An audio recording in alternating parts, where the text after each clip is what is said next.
Hello les amis, nouvelle vidéo, nouveau thème. Aujourd'hui, je vais vous parler de 5 étapes à prendre en compte pour pouvoir vendre votre logement sans agence.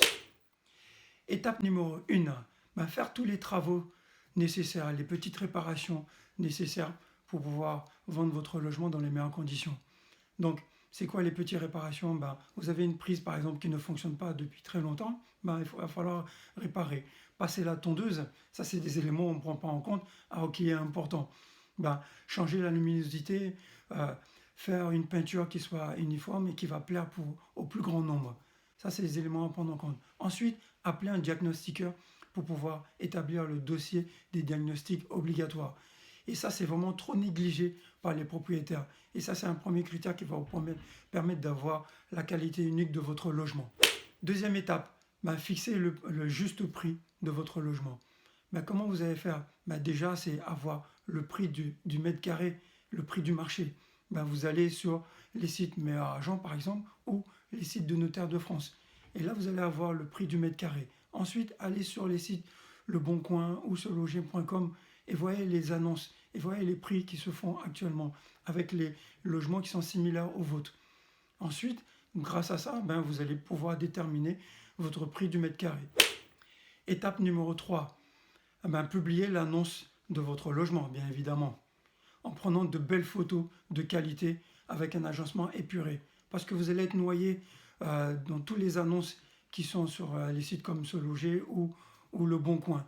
Donc là-dessus, vous devez faire la différence. Vous devez pouvoir capter l'attention des acheteurs. Parce que sinon, vous allez passer à la trappe avec toutes les autres annonces. Étape 4, préparez tous les documents nécessaires.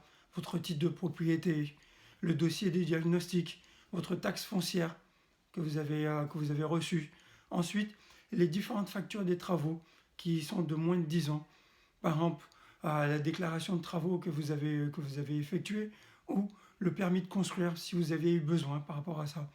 Et ça va permettre de pouvoir présenter un document qui soit correct aux futurs acquéreurs, qui va pouvoir les rassurer. Et la dernière étape, étape numéro 5, faire les visites. Donc, pour pouvoir faire les visites, veillez en amont d'avoir des acquéreurs qui soient de bonne qualité. Vérifiez avec eux qu'ils aient vraiment un projet pour pouvoir venir visiter votre logement. Est-ce qu'ils ont été voir, leur banque pour pouvoir avoir une estimation à quel montant ils peuvent emprunter?